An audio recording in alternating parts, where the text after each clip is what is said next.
बिस्मिल्लाहिर्रहमानिर्रहीम। नाज़रीन, आप देख रहे हैं प्रोग्राम आज के अखबार और मैं हूं आपका मेज़बान एहसन रज़ा। नाज़रीन, पाकिस्तान अपनी ज़मीन जो है किसी सूरत अफ़गानिस्तान के ख़िलाफ़ इस्तेमाल नहीं होने देगा। ये दो टोक मौक़िफ़ इख्तियार किया गया है पाकिस्तान की तरफ से और हुकूमत पाकिस्तान की तरफ से, वज़ीर आज़म पाकिस्तान इमरान खान की तरफ से। और अमरीका के कंधों पर बहुत बड़ी ज़िम्मेदारी आयद होती है, क्योंकि जब तक वहाँ से फ़ौज का इनखला नहीं हो जाता और अफ़गानिस्तान के हालात जो हैं वो दगरगूही रहेंगे, क्योंकि अमरीका के ऊपर ये ज़िम्मेदारी भी आयद होती है कि अपनी फ़ौज के इनखला से पहले वहाँ पर सियासी तस्फ़िया कराए, अफ़गान मसले के हल के लिए जो है इक़दामात करना ज़रूरी हैं वो इक़दामात करे। और शाह महमूद कुरैशी साहब कहते हैं कि अफ़गानिस्तान में दो किस्म की सोचें जो हैं वो वजूद में हैं, और एक सोच जो है वो इस्लामिक इमारात ऑफ अफ़गानिस्तान है और दूसरी रिपब्लिक ऑफ अफ़गानिस्तान है। तो कौन सी सोच जो है वो हावी होगी, इसके ऊपर आज के प्रोग्राम में बात करेंगे। लेकिन पाकिस्तान का मौक़िफ़ जो है हमेशा की तरह वो एक ही है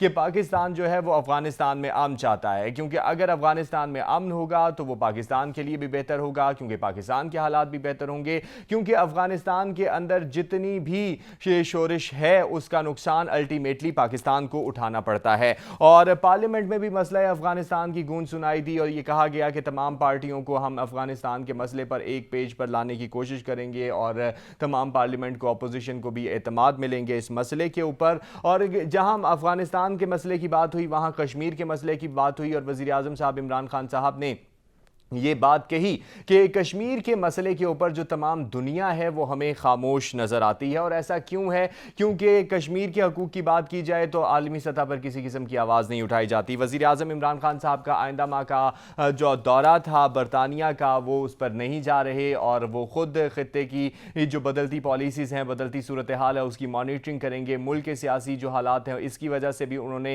ये दौरा मनसूख किया है, तो इस दौरे की मनसूखी के क्या असरात होंगे इसके ऊपर भी बात करेंगे। और मुल्की हालात की बात करें तो असेंबलियों में हंगामा आराइयाँ जारी हैं, जैसा कि हमने देखा पिछले कुछ चंद दिनों में ही शदीद किस्म की हंगामा आराई रही, चाहे वो हुकूमती बेंच हो चाहे वो अपोजिशन बेंच हो। और कल भी इजलास तो जारी हैं, लेकिन कौमी असम्बली के अंदर ये आवाज़ उठाई गई वज़ीर दिफा की जानिब से कि शहबाज शरीफ साहब जो हैं वो अपनी लिस्टें ले आएँ, जो उन्होंने तरक्याती काम किए हैं और जो भी मामलात उन्होंने अपने दौरे हुकूमत में चलाए हैं उसके सबूत के तौर पर जो है फहरिस्त तैयार करके ले आएँ। मैं चैलेंज करता हूं, उन्होंने शहबाज शरीफ साहब को चैलेंज भी किया है, देखना यह है कि यह चैलेंज कबूल होता भी है कि नहीं। लेकिन बात यह है कि सिर्फ लिस्टों तक बात क्यों महदूद रहती है। और बलूचिस्तान असेंबली की हंगामा आराई के हवाले से भी बात करेंगे, क्योंकि वहां पर भी गिरफ्तारियां अमल में दे दी गई हैं। हिज़्ब इख्तिलाफ ने भी गिरफ्तारी दे दी, जो अरकान थे उन्होंने भी गिरफ्तारी दे दी। तो सियासत पर इसका क्या असरात पड़ेंगे। और सिंध असेंबली में भी एहतजाज हुआ और स्पीकर डाइस का जो घेराव है अपोजिशन ने कर दिया। कौमी असेंबली में अगर अपोजिशन घेराव करे तो वो नाजेबा है, सिंध असेंबली में अपोजिशन करे तो वो ठीक है। ये बहुत सारी बातें हैं और जिनके अंदर तजाद पाया जाता है, और तजाद है क्यों इसके ऊपर भी बात करेंगे। इंतखाबी इस्लाहात के ऊपर बात करेंगे, क्योंकि बहुत ज़्यादा शिकवे शिकायतें हैं अपोजिशन को। और बिलावल भुट्टो कहते हैं कि विफाक से हम जो हैं अपना हक छीन कर रहेंगे सिंध के लिए। और फ़ारूक हबीब साहब कहते हैं कि बिलावल भुट्टो साहब को चाहिए कि वो कौम के सामने सच रखें। लेकिन अहम डेवलपमेंट ये भी है कि आसिफ अली जरदारी साहब जो हैं वो लाहौर के दौरे पर हैं और वो पंजाब में मुतहरिक करना चाहते हैं पाकिस्तान पीपल्स पार्टी को आइंदा आने वाले इलेक्शंस में। तो बुज़दार सरकार की मौजूदगी में पीपल्स पार्टी जो है और आसिफ अली जरदारी साहब जो हैं वो लाहौर में मौजूद हैं, तो कितना इफेक्टिव काम कर सकते हैं इसके ऊपर भी बात करेंगे। और मोहतरमा बेनज़ीर भुट्टो साहिबा के हवाले से भी बात करेंगे, क्योंकि एक अजीम लीडर जो हैं वो दुनिया से गई, लेकिन कल उनका जन्मदिन मनाया गया। और इस तरह के अजीम लीडर जो हैं हज़ारों साल बाद पैदा होते हैं और बड़ा सियासी खला भी पैदा होता है इस तरह के अजीम लीडरों के जाने से। लेकिन कल उनके जन्मदिन को मनाया गया और अगर वो मौजूद होती तो शायद सियासत का मंजरनामा ही कुछ और होता। और इन तमाम बातों पर गुफ्तगू करने के लिए जो शख्सियत स्टूडियो में मेरे साथ मौजूद हैं उनका तारुफ आपसे करा दूं, तो जनाब नासिर अजीम खान साहब हमारे साथ मौजूद हैं, माहिर कानून हैं, तज्जियाकार हैं। तो नासिर साहब बहुत शुक्रिया। बात शुरू करेंगे पाकिस्तान और अफगानिस्तान मामलात के हवाले से। तो पाकिस्तान जो है किसी सूरत भी अफगानिस्तान के लिए अपनी ज़मीन जो है इस्तेमाल नहीं होने देगा। पाकिस्तान की तरफ से ये दो टोक मौक़िफ़ ज़ाहिर किया गया है। तो आलमी बरादरी जो है अफगानिस्तान के लिए पाकिस्तान की सरजमीन को इस्तेमाल करने की तरफ से नज़रें हटा लेनी चाहिए अब तक। सबसे पहले तो बहुत शुक्रिया एहसन साहब आपका और ख़ास तौर पे सच टीवी का कि उन्होंने मुझे इनवाइट किया। जहाँ तक आपके सवाल की बात है तो मैं आपको इसके पस मंज़र पे ले जाता हूँ और बात करता हूँ कि आपको याद होगा कि खान साहब ने कई दफ़ा ये कह दिया कि असम्बलियाँ तो तहलील हो सकती हैं, लेकिन ये जो मुझ पे प्रेशर्स डाले जा रहे हैं मुख्तलिफ़ किस्म के, ये मैं मानने से इनकारी हूँ। फॉर एग्ज़ाम्पल आपको याद हो कि मुख्तलिफ़ ममालिक ने खान साहब पे और हुकूमत पे बहुत सारे प्रेशर्स क्रिएट किए थे, और वो प्रेशर्स इस हवाले से थे कि आप ये अमेरिका को अड्डे दे दें, या कश्मीर के हवाले से काफ़ी सारी पॉलिसीज़ जो थी वो बनाई जा रही थी आलमी दुनिया की तरफ से कि पाकिस्तान उनके लिए कुछ रास्ते मुहैया करे। उस पे खान साहब तो दो टोक मौक़िफ़ उस वक्त था, और अपोजिशन लेकिन बार बार ये कह रही थी कि खान साहब और हुकूमत इनको अड्डे भी दे देगी और सारी चीज़ें दे देगी। लेकिन अब जो इंटरव्यू आ गया है, इसके बाद मैं समझता हूँ अवाम भी ख़त्म हो जाना चाहिए, और जिस तरह की अपोजिशन है उन्हें भी हुकूमत का साथ देना चाहिए। जब आपको मुश्तरका मफादात एक as a nation, as a कौम और पाकिस्तान की जब बात आए, तो मैं समझता हूँ सबको एक आवाज़ आना चाहिए। ये मसला सियासी नहीं है, ये कौमी सलामती का मसला है, और इस कौमी सलामती के मसले पर जिस तरह के पार्लियामेंट में भी इसकी गूंज सुनाई दी, और अज़ीज़ कैसर साहब ने कहा कि हम सारों को एतमाद में लेने की कोशिश करेंगे, एक पेज पर लाने की कोशिश करेंगे, तो सारों को यकीनी तौर पर एक पेज पर आना पड़ेगा, क्योंकि ये कोई सियासी मसले नहीं है। पार्टी की क़यादत को ये सोचना पड़ेगा और सबको एक पेज पर रहकर कौमी सलामती के मसले को हल करना पड़ेगा। इस पे सबसे जो अहम बात यह है कि देखें, कौमी असम्बली इसीलिए होती है, हर हलके से एक मुंतखब नुमाइंदा होता है जो आवाम की नुमाइंदगी कौमी असम्बली में कर रहा होता है। और आपको याद होगा कि मौलाना फजलुर रहमान साहब की क़यादत में एक जो PDM बच गई, PDM जो थी जिसमें पीपल्स पार्टी तो नहीं थी और एक अदर जमात और भी नहीं थी, लेकिन मौलाना फजलुर रहमान साहब और मरियम नवाज साहिबा और शहबाज शरीफ साहब और मुशरिका इन्होंने एक इस्लामाबाद में एक इजलास किया था, और उसमें कुछ चीज़ें तय हुई थी कि हुकूमत हमें बताए कि आप अमेरिका के हवाले से क्या पॉलिसी बना रहे हैं और कश्मीर के हवाले से आप क्या पॉलिसी बना रहे हैं। तो ये उन्होंने उस वक्त भी डिमांड्स रखी थी, और मैं समझता हूँ बड़ी जायज़ डिमांड्स हैं, और असम्बली के फोरम पे ओपन डिस्कस होना चाहिए ताकि आलमी दुनिया तक ये मैसेज जाए कि हम एज़ नेशन, हम एज़ कौम और हमारे तमाम मुंतखब नुमाइंदे एक आवाज़ होकर बात करें पाकिस्तान की। तो ये सबसे बेस्ट है। ये सबसे बेस्ट होगा कि सारे के सारे जो हैं एक होकर बात करें। पाकिस्तान के लिए इत्तेहाद ज़रूरी भी है, और अपने ज़ाती मफादात को बालाए ताक रख कर कौमी सलामती के मामलात पर एक होना पड़ेगा। लेकिन नासिर साहब, अमरीका के कंधों पर भी बहुत बड़ी जिम्मेदारी आयद होती है कि वो यहाँ से निकलने से पहले जो है, अफ़गानिस्तान से निकलने से पहले अफ़गानिस्तान के अंदर सियासी तस्फिया करे और अफ़गान मसले का हल निकाल के जाए, ना कि वो दूसरे जो इर्द गिर्द के ममालिक हैं उनकी तरफ देखे। देखिए, खान साहब के इंटरव्यू में जो ख़ास बात थी, खान साहब ने एंकर को कहा कि अमेरिका को चाहिए कि वो यहाँ पे मुज़ाकरात करवा के और एक सेटलमेंट करवा के इनकी एक कोलिशन गवर्नमेंट बना दे बिटवीन तालिबान और जो दूसरी पार्टीज़ हैं, पॉलिटिकल पार्टीज़ हैं। देखिए, ये इम्पोर्टेंट इसलिए है कि इसका सारा का सारा इफ़ेक्ट सिर्फ अफ़गानिस्तान पे नहीं आता, पूरे के पूरे ख़ित्ते पर जाता है। अगर फॉर एग्ज़ाम्पल एक मुल्क तरक्की कर रहा हो, फॉर एग्ज़ाम्पल चाइना अगर डेवलप हो रहा है, तो इसका सारे के सारे असरात पूरे ख़ित्ते पर आते हैं, सिर्फ एक मुल्क पर नहीं आते।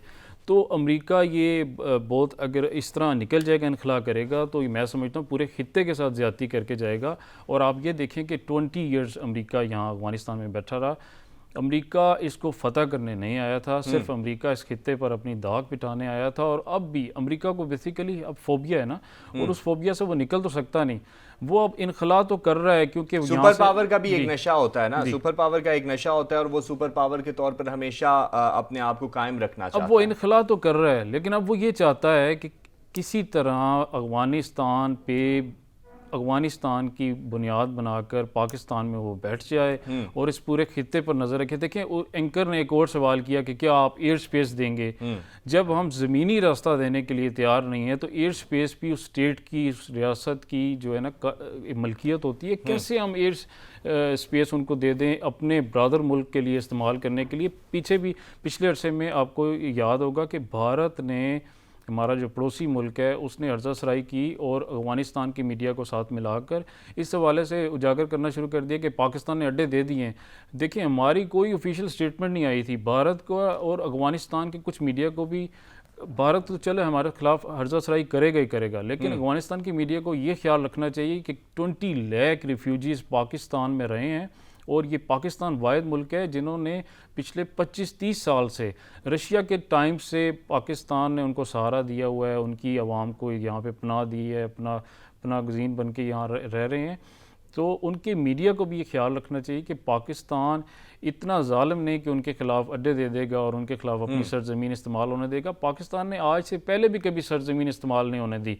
वो उनकी अपनी कोताहियाँ हैं और उनकी अपनी नादानियाँ हैं। देखें, अभी भी उन्हें चाहिए कि वो सेटलमेंट कर ले, क्योंकि पावर भी एक बहुत इंपॉर्टेंट चीज़ होती है। अब अगर तालिबान पावर से पूरी गवर्नमेंट हासिल कर लें तो उनको क्या मिलेगा? खान साहब का ये नज़रिया है कि वो सेटलमेंट हो जाए ताकि उसका जितने असरात हैं ना खित्ते पर जाएं और ना खास तौर पे पाकिस्तान। लेकिन नासिर साहब, अगर इस तमाम सूरत हाल को देखा जाए तो हमने ये भी देखा कि अफगानिस्तान के अंदर जो भारतीय मामलात हैं वो ज़्यादा स्ट्रॉन्ग हैं और अफगानिस्तान का भारत की तरफ झुकाव, भारत का अफगानिस्तान की तरफ झुकाव। हालांकि अफगानिस्तान के जितने भी मसाइल थे उसमें पाकिस्तान ने बढ़ चढ़ कर साथ दिया। जैसे आपने पनाह गज़ीनों की बात की तो पाकिस्तान में एक बहुत बड़ी तादाद जो है पनाह गज़ीनों की मौजूद है। तो कहाँ पर पॉलिसी में फ्लॉज रहे हैं कि अफगानिस्तान का जो झुकाव है वो भारत की तरफ रहा? देखें, ये बड़ा अलमिया है कि अगर अफगानिस्तान, इस्लामी ममालिक, हमारे पाकिस्तान, अफगानिस्तान, बांग्लादेश, हम नेबर्स हैं सारे, अगर इस तरह की हम सोच एक दूसरे के बारे में रखेंगे और ख़ास तौर पे अफगानिस्तान के हवाले से देखा जाता है अक्सर क्रिकेट मैचेस भी हो रहे होते हैं तो अफगान जो जितने उनके तमाशाई वहाँ बैठे होते हैं उनकी हमने वो जो इमोशंस देखे हैं वो बड़े थोड़े से नेगेटिव वेव्स उनकी आ रही होती हैं। तो मैं समझता हूँ कि उन्हें पाकिस्तान की तरफ पॉजिटिविटी की तरफ देखना चाहिए। अगर पहले नहीं देखते थे तो अब तो ज़रूर देखना चाहिए कि पाकिस्तान के प्राइम मिनिस्टर ने दो टोक बैठ के HBO उनका एक चैनल है उसकी इंटरव्यू दे के दो टोक ऐलान कर दिया कि मैं अपनी सरजमीन अपने ब्रदर मुल्क अफगानिस्तान के खिलाफ इस्तेमाल नहीं होने दूंगा। इसी तरह वो कंडक्ट देख लें भारत का, तो भारत मासवाए आग लगाने के, हर्जसराई करने के और उनको कह लें कि पुश करने के अलावा कुछ भी नहीं करेगा। उनके लिए आज तक भारत ने कौन सी ऐसी एफ़र्ट्स की हैं या कौन से ऐसी इमदाद दी या कौन सी ऐसी चीज़ मुहैया की जिसके लिए वो उनकी तरफ खींचे चले जाते हैं।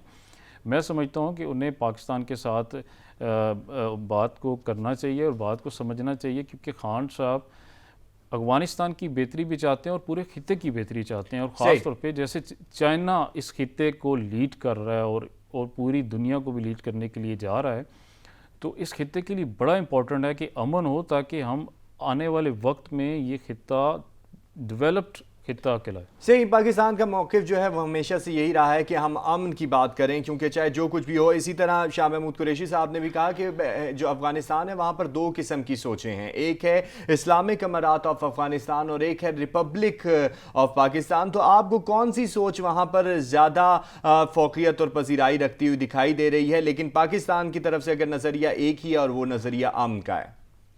देखें, खान साहब से सवाल होता है कि तालिबान के हवाले से, तो खान साहब ने स्ट्रेट फॉरवर्ड कहा कि मैं तालिबान का तर्जमान नहीं हूँ, जैसे आप मुझे समझ रहे हैं। खान साहब ने ये कहा कि मैं इसलिए बात कर रहा हूँ कि तालिबान को भी कोलिशन गवर्नमेंट दे देनी चाहिए अफगानिस्तान में, क्योंकि अब उनके पास पावर है और जिसकी पावर होती है उसकी बात भी माननी होती है। लेकिन इस बयान के बाद जो है अफगानिस्तान हुकूमत की तरफ से रद्द अमल भी आया था। उन्होंने कहा कि पाकिस्तान जो है वो तालिबान को सपोर्ट कर रहा है, लेकिन हालांकि पाकिस्तान की जो पॉलिसी है वो बिल्कुल मुतदिल है। देखें, अगर पाकिस्तान तालिबान को सपोर्ट कर रहा होता तो पाकिस्तान आप इस तरह कहें कि फिर उनको मुकम्मल सपोर्ट पर सामने भी नज़र आता। पाकिस्तान तो ये चाहता है कि गवर्नमेंट जो उनके पॉलिटिकल लोग हैं और तालिबान की मिल के बने। हम ये चाहते हैं कि अमन रहे, खून खराबा वहाँ अफगानिस्तान में ना हो। अगर देखें, हमारा तो फिर भी कुछ नहीं जाएगा, हमारा नुकसान ज़रूर होगा 30% 35% पाकिस्तान का उनकी वजह से। अगर अमन नहीं होता तो नुकसान तो होना है, जैसे पहले हमारे मुल्क में पिछले कई सालों से नुकसान होता चला गया। देखें, अगर अफगानिस्तान में इसी तरह खाना जंगी रही तो अफगानिस्तान में जो बची कुची चीज़ें रह गई हैं वो भी तबाह हो जाएंगी। और अल्टीमेटली पावर जो नज़र आ रही है इस टाइम, जो दावे नज़र आ रहे हैं अफगान तालिबान के, वो तो तकरीबन वो हर जगह दावा कर रहे हैं कि हमने यहाँ भी कब्ज़ा कर लिया, हमने यहाँ भी जहाँ से अमरीकी झंडा उतरता है वो वहाँ जाके अटैक कर देते हैं और वहाँ पे कब्ज़ा कर लेते हैं। और एक दो इतलात ऐसी भी थी, मेरे एक कॉलम लिखा उस पर भी मैंने उस पर बात वाज़े की थी कि इतलात ऐसी थी कि उन्होंने अमरीकी फ़ौज पर भी उस वक्त एक जगह पे जाके हमला किया और वहाँ पे जाके वो इफ़ेक्टिव थे और उन्होंने उनकी मौजूदगी में कब्ज़ा कर लिया।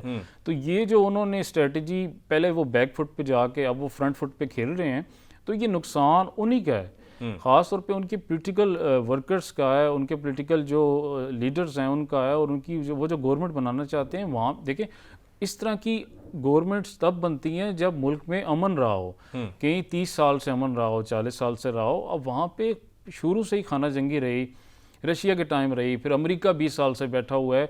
आप अमेरिका की तो हर बात मानने के लिए तैयार बैठे होते हैं, लेकिन जब आपको पाकिस्तान अच्छा मशवरा दे और इस खित्ते की बात करे, पाकिस्तान से पाकिस्तान की बात नहीं कर रहा, पूरे खित्ते की डेवलपमेंट की बात करे, तो इन्हें पाकिस्तान बुरा लग जाता है।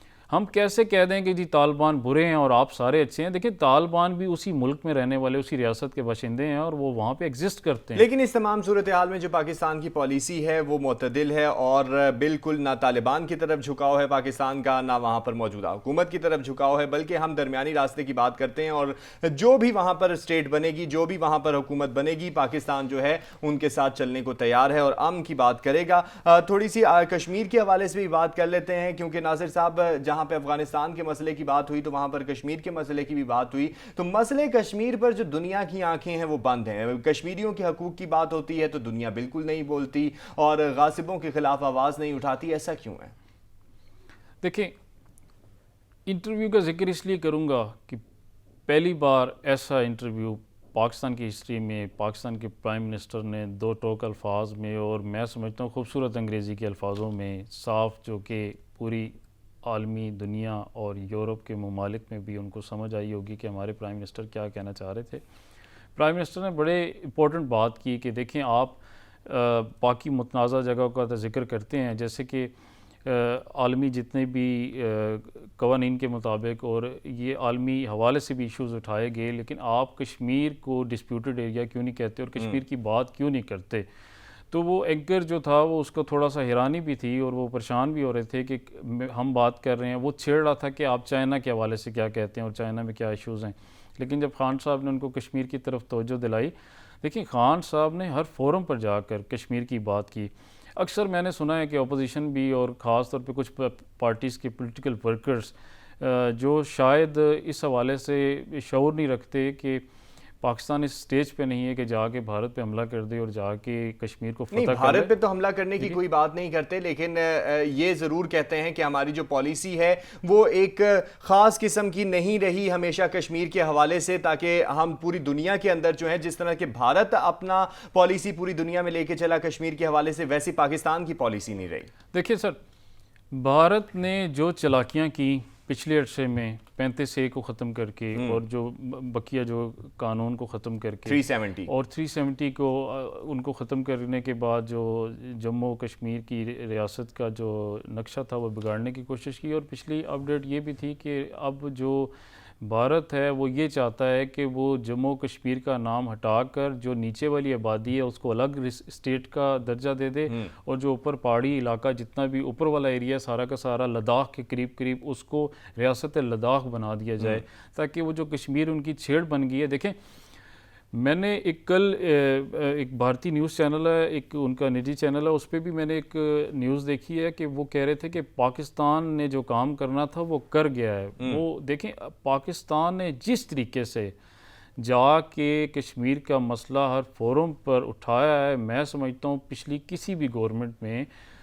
पाकिस्तान की हिस्ट्री में शायद ही किसी ने कश्मीर का मसला इस हद तक उठाया। और जाके खान साहब ने हर फोरम पर, देखिए शाह महमूद कुरैशी साहब ने जब अक़वाम मुत्तहिदा के यहाँ पे जनरल सेक्रेटरी आए थे तो उनके साथ मुश्तरका प्रेस कॉन्फ्रेंस में भी, जो जिनका ताल्लुक टर्किश वो हैं, नेशनल हैं और टर्किश उनका ताल्लुक है, और उन्होंने प्रेस कॉन्फ्रेंस में भी ये बात की और उन्होंने ये इलाका मुतनाज़ा डिक्लेयर किया। और उस पर मुश्तरका प्रेस कॉन्फ्रेंस सामने आई कि जी बिल्कुल इस पर ये डिस्प्यूटेड एरिया है, इस पर इशूज़ हैं।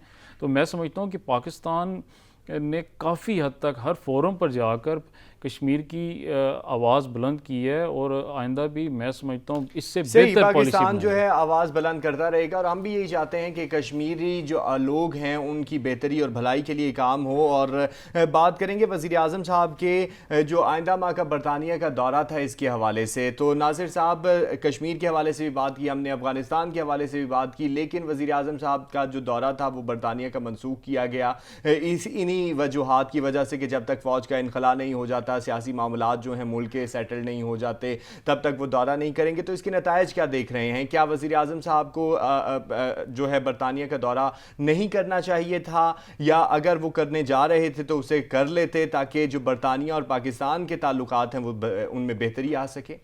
देखिए, जहाँ तक बात आप ताल्लुकात की करें तो ताल्लुकात के हवाले से मैं समझता हूँ कि शाह महमूद कुरैशी साहब ने बतौर वज़ीर ख़ारजा पिछले अरसे में जितनी भी डेवलपमेंट्स की और जितनी भी एक्टिविटीज़ की पाकिस्तान की ख़ारजा पॉलिसी, मैं एज़ एनालिस्ट बात करूँगा कि मैं पहली बार लास्ट मंथ में मुतमईन उनसे हुआ उनकी एक्टिविटीज़ और उनकी ख़ारजा पॉलिसी के हवाले से।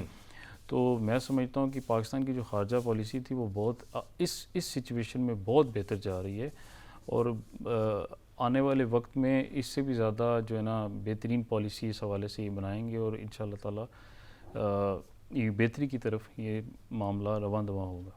सही, यानी बेहतरी की तरफ आपको मामलात रवां दवां होते नज़र आ रहे हैं, और आपको लग रहा है कि वज़ीर आज़म साहब ने बरतानिया ना जाने का फ़ैसला जो है वो दुरुस्त किया है। देखिए, बरतानिया अगर वो चले जाएं, मैं समझता हूँ कि यही लीडरशिप होती है और यही सरबराह होता है रियासत का। देखिए, मैं समझता हूँ कि पसे पर्दा वो ज़्यादा बेहतर चीज़ों को देख रहे होंगे जिस स्टेज पे वो बैठे हैं और जिस लेवल पे वो बैठ के इस टाइम सिचुएशन और पूरे खित्ते की सिचुएशन को देख रहे हैं।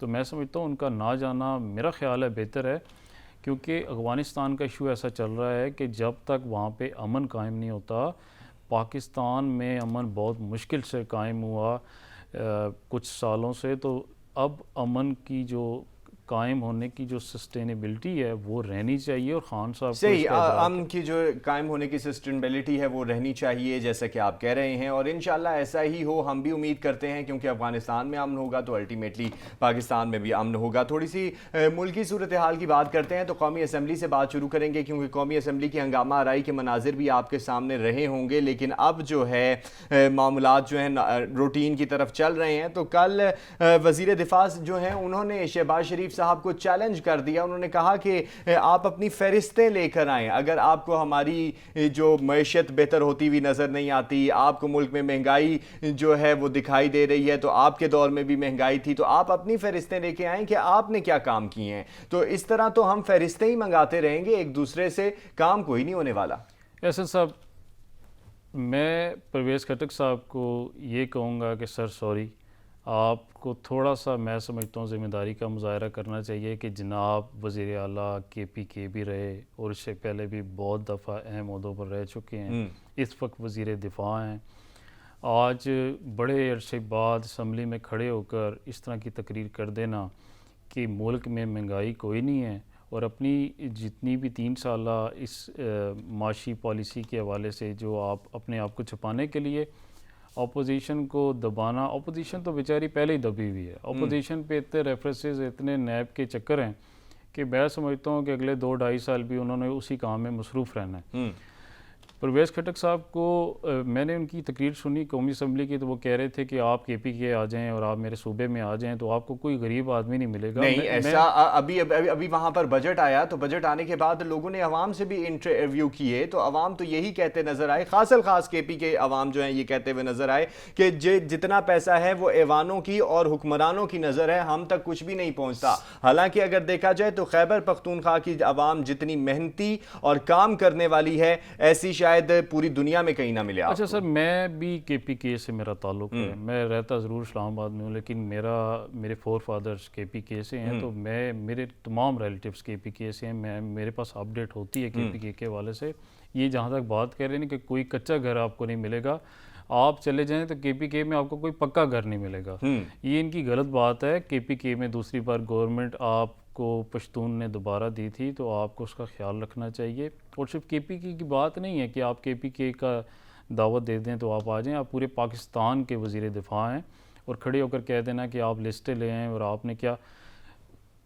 इतना ज़रूर मानना चाहिए कि मुस्लिम लीग नून की गवर्नमेंट ने भी और पाकिस्तान पीपल्स पार्टी की गवर्नमेंट ने भी कुछ ना कुछ किरदार ज़रूर तरक्की में अदा किया होगा पाकिस्तान का, इसीलिए पाकिस्तान आज सस्टेन कर रहा है किसी हद तक।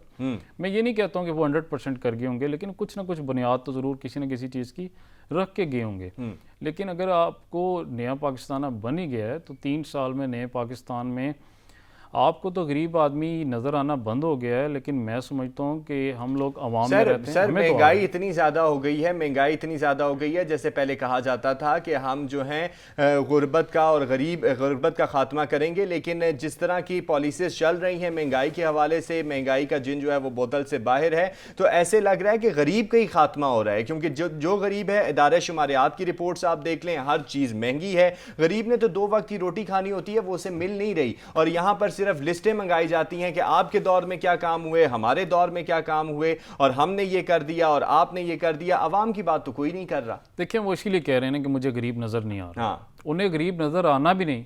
एक शख्स जो इमरान खान साहब के टिकट पे वज़ीर आला बन जाता है, फिर उसके बाद वो वज़ीर दिफा मुफ्त में बन जाते हैं।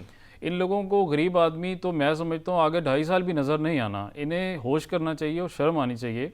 जैसे ये रेफरेंसेस आज बने हुए हैं ना 2018 से मुस्लिम लीग नून की गवर्नमेंट के बाद मुस्लिम लीग नून के वर्कर्स पे और उनके लीडर्स पे, तो हमें होश करना चाहिए। 2023 में भी मैं समझता हूँ इन पे फिर इसी तरह के केसेस बने होंगे और करप्शन के चार्जेस होंगे। होश करें, गरीब आवाम की बदवाएँ ना लें और कौमी असम्बली में खड़े होकर देखें। कौमी असम्बली का जितना भी इजलास होता है वो बराह रास्त एक सरकारी हमारे चैनल पे ज़रूर आ रहा होता है, और वो सरकारी चैनल हर गरीब के घर पे आ रहा होता है। अगर गरीब के घर पे केबल ना हो, निजी चैनल्स ना आ रहे हो, तो उनके घर पे पीटीवी ज़रूर आ रहा होता है। तो ये होश करना चाहिए कि जब गरीब आदमी ये देखेगा कि वो कहेगा तो मुझे तो गरीब नज़र नहीं आता, तो ये दोबारा हल्के में भी शायद इनका जाना मुश्किल हो जाए।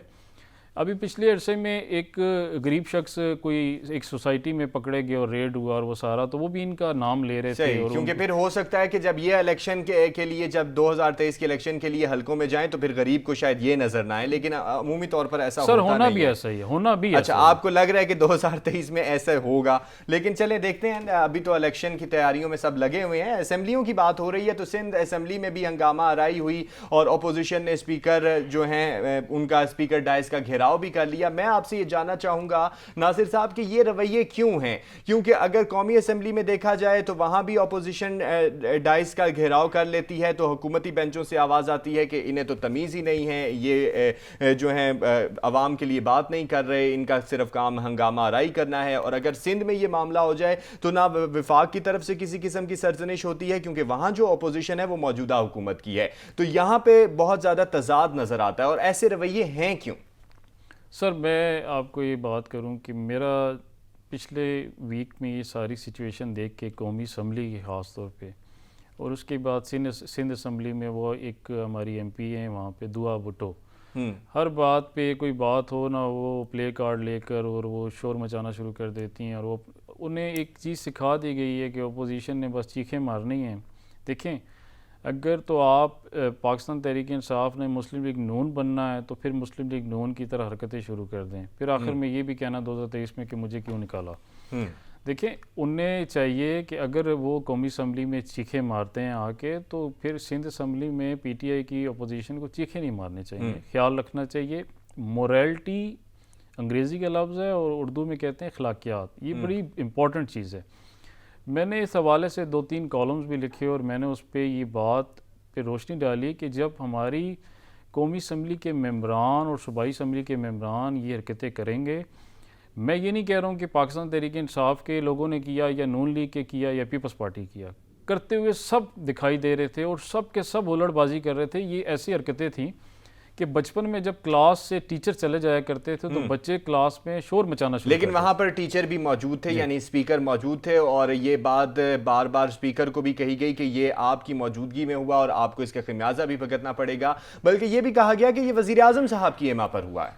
अच्छा, आप ये देखें कि हर हल्के का एमएनए और एमपीए वो नौजवान जैसे ही 18 से 20 साल का जवान होता है तो वो उसका रोल मॉडल बन जाता है, वो उसको बड़ा इंस्पायर करता है, वो उसके साथ सेल्फियाँ तस्वीरें बनाकर वो कहते हैं जी आज फ़लाँ से मुलाकात हुई और बड़ा अच्छा लगा।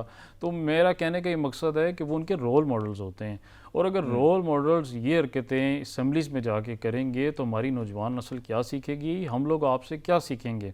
आपको तो इस तरह होना चाहिए कि अगर बिलफर्ज एक शख्स आपसे बदतमीज़ी कर रहा है तो आपको अवॉइड करना चाहिए। ये पार्लियामेंट है, ये कोई आपका घर नहीं है, ना ही ये कोई आपका स्कूल है, ना आपका कॉलेज है। कॉलेज में भी ये हरकतें आपको टीचर्स नहीं करने देते।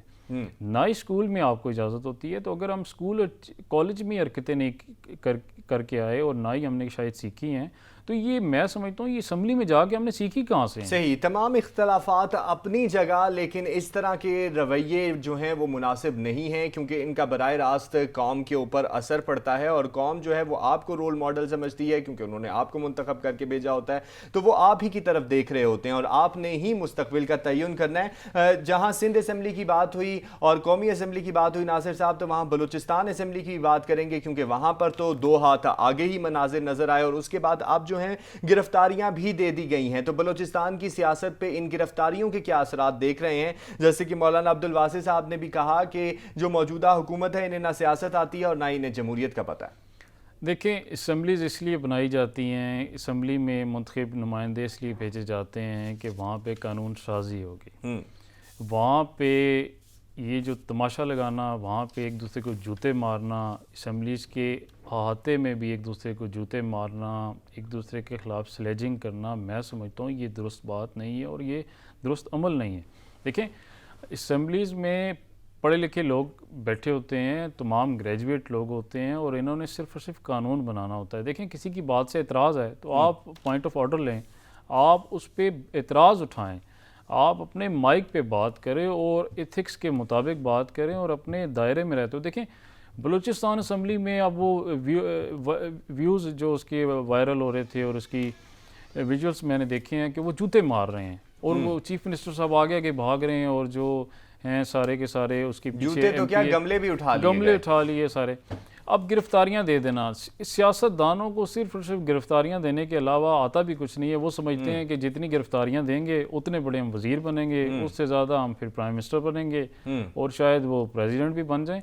तो ये गिरफ्तारियों का जो तरीकाकार है, आपने आपस में यानी बदनाम ना होंगे तो क्या नाम ना होगा, ये वाली पॉलिसी पर अमल पैरा होने की कोशिश की जा रही है। इनकी इस स्ट्रेटजी से कोई फ़ायदा इनको नहीं होने वाला कि वो गिरफ्तारियां देखें। आपने अपने एमपीएस को, आपने अपने चीफ मिनिस्टर को, अपने सूबे के चीफ मिनिस्टर को मारा है, आज आप मार रहे हैं, कल को आपको वो मारेंगे और फिर उस वक्त आप कहेंगे कि हम पर यह ज्यादती की जा रही है। खैर, इस तरह के रवैये नहीं होने चाहिए और कोशिश करनी चाहिए कि मामलात जो हैं फाम तफहीम के साथ चलें। इख्तलाफात जो है वो होने चाहिए और तनकीद भी होनी चाहिए, लेकिन उन्हें बर्दाश्त करने का हौसला भी होना चाहिए। नाजिर साहब, बजट के हवाले से भी बात करेंगे तो वजीर ख़जाना शौकत तरीन साहब जो हैं वो भी बजट के हवाले से जो है मंजर आम पर आए और उन्होंने बजट सेशन में ये बात कही कि कोई मुल्क में महंगाई 13% है और मसला यह है कि महंगाई हुई कैसे, इसके ऊपर कोई बात नहीं करता और ये वाकई वाज़ेह बात है कि महंगाई कैसे हुई इस पर कोई बात नहीं कर रहा। देखिए नहीं, वजीर ख़जाना साहब, पहली बात यह है कि इलेक्टेड हैं ही नहीं। पहली तो 6 मंथ्स के अंदर इन्हें, मैं लॉ रिलेटेड भी हूँ, मैं लॉयर हूँ और मैंने बताना चाहता हूँ कि 6 महीने के अंदर अंदर कॉन्स्टिट्यूशन ऑफ पाकिस्तान के तहत इन्हें सबसे पहले असम्बली का रुकन बनना बहुत ज़रूरी है, चाहे वो सेनेटर बने, चाहे वो MNA बन के आएँ। एक तो हमारी गवर्नमेंट का अलमिया ये है कि तमाम नॉन इलेक्टेड लोग हमारे सरों पर लाकर बिठा दिए। पाकिस्तान तहरीक इंसाफ अगर 2023 में क्रश कर गई तो आप याद रखिएगा कि उसके पॉलिटिकल वर्कर्स उससे इसलिए नाराज़ होंगे कि तमाम के तमाम नॉन इलेक्टेड लोग आपने बिठाए उनके सरों पे। अगर उनके सरों पे आपने नॉन इलेक्टेड लोग बिठा दिए हैं तो आप ये देखें कि क्या पाकिस्तान कोई यतीम है कि आपने सारे के सारे नॉन इलेक्टेड लोग, जिनको उनका कौंसलर भी मुंतखब होने की अहलियत नहीं है, वो आपके लिए वज़ीर ख़जाना और आपकी मुख्तलिफ वजारतों में जाके बैठ जाएँ। उनको क्या पता कि सब्ज़ी का रेट क्या है और दाल का और चीनी का रेट क्या है। वो जाके सिर्फ और सिर्फ ये बात कर सकते हैं कि जी मुल्क में कोई महंगाई नहीं है। अच्छा, उन्होंने ना एक परसेंटेज याद की। अवाम तो परेशान है ना सर, अवाम को तो रोटी नहीं मिल रही। वो तो ये बात तो अवाम बताएगी कि मुल्क में महंगाई है या नहीं है, क्योंकि अवाम को रोटी मिलेगी तो वो कहेंगे कि महंगाई नहीं है। देखें, AC वाली गाड़ी, प्रेस क्लब में आए तो AC वाला प्रेस कॉन्फ्रेंस, अगर अपने रूम में प्रेस कॉन्फ्रेंस है तो AC वाला कमरा, अपनी वजारत के कमरे में AC, पार्लियामेंट में AC, उसके अलावा जिस मीटिंग रूम में बैठते हैं AC, उनको क्या पता है कि नीचे अवाम के साथ क्या हो रहा है। ये तो मुंतखब नुमाइंदा, आप इसका वजारत ख़जाना उनके हवाले करें, उनको पता होगा। फिर वो मुंतखब नुमाइंदा अपने हल्के में बतौर MNA जाएगा तो अवाम उसकी कान भी खींचेगी, उससे पूछेगी। नहीं, इस तमाम सूरत हाल में उन्होंने एक और बात भी कही कि 10-10 साल तक हुकूमत करने वालों ने कोई प्रोडक्शन नहीं की और कोई पॉलिसी नहीं दी। मैं आपसे ये जानना चाहूंगा कि मौजूदा हुकूमत की क्या पॉलिसी आपको नजर आती है, क्योंकि यहाँ पर भी 4 मरतबा जो है वजीर ख़जाना बदल चुके हैं, तो इनकी मुआशी पॉलिसी क्या है? और शौकत तरीन साहब जिन 10-10 साल की हुकूमतों के ऊपर बात कर रहे हैं, उनकी मुआशी पॉलिसी बनाने वाले भी वही थे। अच्छा, 12 साल से मैं भी पाकिस्तान तहरीक इंसाफ करता हूँ। मेरे पास पाकिस्तान के ऑफिस बेरर में 2 बार रहा हूँ, अभी भी हूँ। मैं आपको ये बात बताना चाहता हूँ कि पिछले 12 साल से मैं सुन रहा था कि वज़ीर ख़जाना, जब ये असद उमर साहब पार्टी में एंटर हुए, तकरीबन 8 साल हो गए होंगे, शायद 9 साल, वज़ीर ख़जाना असद उमर साहब, वज़ीर ख़जाना असद उमर साहब। अच्छा, उनको माइंड बना दिया गया, पूरी कौम ने भी सोच लिया ये शख्स कि वो आएंगे और पता नहीं बहुत बड़ी तब्दीली आ जाएगी और सब कुछ बदल जाएगा, तरक्की के जो है ना दरिया बह निकलेंगे। असद साहब हल्के में मुंतखब होते हैं, असद साहब को वज़ीर ख़जाना बना दिया जाता है। उसके बाद पता चलता है कि उनको पता ही कुछ नहीं था। उनको उनके हल्के में, उनको हल्के के अलावा, वो भी इस्लामाबाद का हल्का है, वो आप जानते हैं कि कोई भी एक अच्छे टिकट से खड़ा किया जाए तो वो जीत जाएगा। शहरी इलाका है सारा। यहाँ पे जो देहात भी हैं वो भी अब शहरी स्टाइल है वहाँ पे रहने का। तो अब उनको वज़ीर ख़जाना बना दिया। उसके बाद फिर वज़ीर ख़जाना अब मिल नहीं रहे, अब 3 बदल दिए हैं। अब पता नहीं, अल्लाह जाने 3-4 और बदलने हैं इस 2-2.5 सालों में। ये बदल कर वज़ारत ख़जाना देना ये भी मुनासिब नहीं है। हमारे पास मुंतखब नुमाइंदा होना चाहिए जो इस वज़ारत को चलाए, वो फिर जैसे भी चलाए, लेकिन कम से कम मुंतखब नुमाइंदा हो जिसको आवाम का दर्द हो, जो यूनियन कौंसिल और वार्ड तक जाके उसने कैंपेन की हो, उसको एक गरीब बंदे का पता हो कि वो कैसे रिहाइश वहाँ पे थी और उस हल्कों में कैसे, इलाकों में कैसे कैसे लोग रहते हैं। यानी इलेक्टेड लोग होने चाहिए ताकि उन्हें पता हो कि अवाम के मसाइल क्या हैं और वो ये कहते हुए नजर ना आए कि मुल्क में तो महंगाई है ही नहीं और ये जो महंगाई कर रहे हैं ये जस्ट प्रोपेगेंडा है। 70% लोग नॉन इलेक्टेड हमारे इस टाइम में मिनिस्टर्स बैठे हुए हैं और खान साहब कहा करते थे कि मेरी काबीना जो है ना बड़ी लिमिटेड सी होगी। इस टाइम 50 से ऊपर हमारे पास काबीना, या शायद इससे भी ज़्यादा नंबर्स हों, तो ये मुनासिब बात वो नहीं तो है। ये भी कहा करते थे कि इनके पास कोई मराद नहीं होंगी, वज़ीर आज़म हाउस का खर्चा नहीं होगा, सदर हाउस का खर्चा नहीं होगा और मेरे जो काबीना है वो लिमिटेड होने के साथ साथ बिल्कुल आम लोगों की तरह रहेगी, ज़िंदगी बसर करेगी। लेकिन ऐसा कुछ हुआ नहीं, बल्कि आए रोज़ देखा जाए तो मुशीरों की भी तादाद बढ़ती चली जा रही है और सारे नॉन इलेक्टेड लोग। मैं फिर कहूँगा, अभी मैंने सुनने में आ रहा है कि शहबाज गिल साहब को अब चेयरमैन इन्वेस्टमेंट बोर्ड बनाया जा रहा है। कभी उनको उठा के कहाँ से कहाँ लगा दिया जाता है। उनको कहा जाए कि पहले आप जाओ अपने एक हल्के में अपनी जगह बनाएं, आप MNA बने, उसके बाद जाके आप किसी मेन सीट पे आएँ। अब उनको मावने खसूसी लगाया फिर लेकिन आपको नहीं लगता कि वो हर्जा सराई करने में, अपोजिशन की हर्जा सराई करने में बड़े माहिर हैं जिसकी वजह से उन्हें ये इनामात बख्शे जाते हैं? सर वो दुआएं दें नईमुल हक साहब को, तो उनकी वजह से मैं समझता हूँ कि काफ़ी ज़्यादा उनको टाइम मिल गया और वो सेटलमेंट की तरफ चले गए। लेकिन ठीक है, अर्जा सराई करते होंगे। देखें, आपने एक पहले सवाल किया, ये मोरालिटी के हवाले से, अखलाकियात के हवाले से था।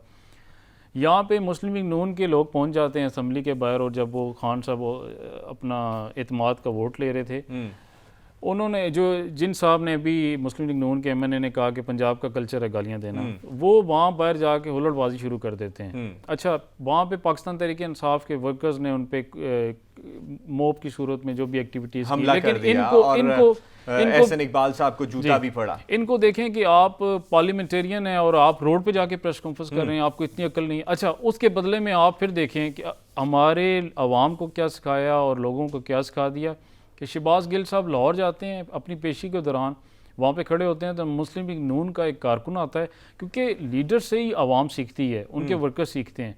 और जो वर्कर होता है ना, जो बिल्कुल निचले तबके का, वो बेचारा होता है सादा, सही, उसको जो सिखाया जाए वो उसी तरफ चल निकलता है और इन रवैयों का बराह रास्त जो है अवाम के ऊपर असर पड़ता है। क्योंकि नाज़िर साहब, प्रोग्राम जो है ना इसका वक्त ख़त्म होने की तरफ है, तो मैं थोड़ा सा पंजाब की सियासत के हवाले से भी आपका पॉइंट ऑफ व्यू लेना चाहूँगा। क्योंकि आसिफ अली जरदारी साहब जो हैं वो पंजाब में मौजूद हैं और वो जोड़ तोड़ कर रहे हैं और वो जोड़ तोड़ और मफाहमत के बादशाह भी कहलाए जाते हैं। तो बुज़दार सरकार को किस तरह से देख रहे हैं और जो मुस्लिम लीग नून और आसिफ अली जरदारी साहब का पंजाब में मुतहरिक होना है, इसको किस तरह से देखते हैं? सर, बुज़दार हुकूमत जो है वो तो वसीम अकरम प्लस की हुकूमत है। वसीम अकरम प्लस हैं, प्लस तो वो तो डबल स्विंग करते हैं। तो उन पे तो मैं क्या तजिया करूं, सबको पता है कि उनकी स्विंग कितनी होती है बॉल। कहने का ये मकसद है कि जहाँ तक आपका जो इन दोनों पार्टीज को कितना स्पेस मिलेगा? सर, आप इस पे अब देखें, जहांगीर तरीन साहब वाला जो इशू चल रहा था, आप उस पर गौर करें तो वो अब काफ़ी हद तक दब गया है। इसका मतलब है कि अंदर खाने कोई सेटलमेंट इनकी हुई है और अब जहांगीर तरीन साहब को किसी हद तक क्लीन चिट दे दी गई। सही, क्लीन चिट दे दी गई है। बस मैं आपसे ये जानना चाहूंगा कि बुज़दार सरकार के होते हुए नून लीग और पाकिस्तान पीपल्स पार्टी पंजाब में अपनी जगह बना पाएगी या नहीं? हाँ या नहीं, बस इसका मुझे जवाब दे सर, पाकिस्तान पीपल्स पार्टी की जगह आने वाले वक्त में बन जाएगी, क्योंकि तरीन ग्रुप ने आखिर अल्टीमेटली पीपल्स पार्टी में ठीक है, अल्टीमेटली पीपल्स पार्टी में जाना है। देखना है कि पंजाब की सियासत में किस तरह के रंग हमें देखने में नजर आते हैं मुस्तकबिल में, लेकिन जो भी हो वो अवाम के लिए हो और अवाम के लिए अच्छा हो। पाकिस्तान जिंदाबाद। अल्लाह हाफ़िज़।